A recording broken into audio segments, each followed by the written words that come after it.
ದ್ಯೂತ ಅಂದರೆ ಜೂಜು ಅದೆಲ್ಲರಿಗೂ ಗೊತ್ತು.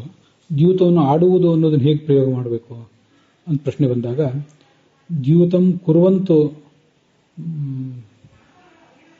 ಪಾಂಡವಾಹ ಅಂತ ಹೀಗೆ ಸಭಾಪರ್ವದ 2ನೇ ಅಧ್ಯಾಯದ 74ನೆಯ ಶ್ಲೋಕದಲ್ಲಿ ಒಂದು ಪ್ರಯೋಗ ಕೇಳಿ ಬರ್ತದೆ.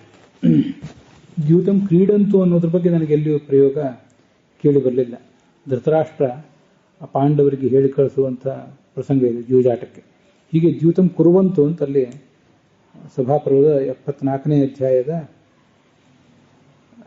2ನೇ ಪರ್ವ ಅಂತ ಸಭಾಪರ್ವ, ಅದರ 74ನೇ ಅಧ್ಯಾಯದ 24ನೇ ಶ್ಲೋಕದಲ್ಲಿ ಹೀಗೊಂದು ಪ್ರಯೋಗ ಕೇಳಿ ಬರ್ತದೆ. ಅದಲ್ಲದೆ ಈ ಬೇರೆ ಬೇರೆ ಪ್ರಸಂಗಗಳಲ್ಲೂ ಕೂಡ ದ್ಯೂತಕರ ಮಂಡಲಿ, ಜೂಜಾಡುವವರ ಒಂದು ಸಮೂಹ, ಹೀಗೆಲ್ಲ ಅರ್ಥ. ದ್ಯೂತಕರ ಅಂದರೆ ಜೂಜಾಡುವಂಥ ವ್ಯಕ್ತಿ ಅಂತ ಹೀಗೆ ಅರ್ಥ ಕೇಳಿ ಬರ್ತದೆ.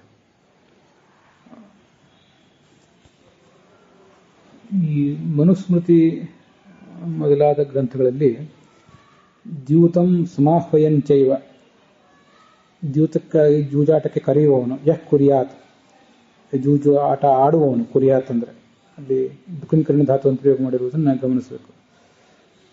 ಮತ್ತೆ ಕಾರಯೇತ, ಆಡಿಸುವವನು, ಆಡುವವನು, ಆಡಿಸುವವನು, ಅದಕ್ಕಾಗಿ ಕರೆಯುವವನು. ಇವರೆಲ್ಲರಿಗೂ ಕೂಡ ರಾಜ ದಂಡ ಹಾಕಬೇಕು ಅಂತ ಹೀಗೆ ಕೇಳಿ ಬರ್ತದೆ. ಎಲ್ಲ ಕಡೆನೂ ಹೀಗೆ ದುಃಖಿನ ಧಾತುವೇ ಪ್ರಯೋಗದಲ್ಲಿರುವುದು ಕಂಡಿದೆ.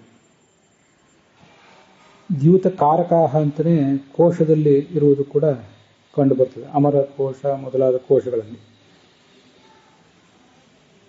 ದ್ಯೂತ ಕಾರಕ ಅಥವಾ ದ್ಯೂತ ಕೃತ್ ಅಂತಾರೆ. ಸಭಿಕಃ ದ್ಯೂತಂ ಕಾರಯೇತ್, ಬೃಹಸ್ಮೃತಿ ಸ್ಮೃತಿಯಲ್ಲಿ ದುಃಖಿನ ಧಾತುವಿನ ಪ್ರಯೋಗವೇ ಇದೆ. ಇದಿಷ್ಟು ದ್ಯೂತಂ ಕರೋತಿ ಅನ್ನೋದ್ರ ಬಗ್ಗೆ ಪ್ರಯೋಗ. ದ್ಯೂತಂ ಕ್ರೀಡತಿ ಅಂತ ಎಲ್ಲರೂ ಪ್ರಯೋಗ ಇದ್ರೆ ನಮಗೆ ಗಮನಕ್ಕೆ ಬಂದರೆ, ತಾವು ತಿಳಿಸಿದರೆ ಅದನ್ನು ಕೂಡ ನಾವು ವ್ಯವಹಾರದಲ್ಲಿ ತರಬಹುದು.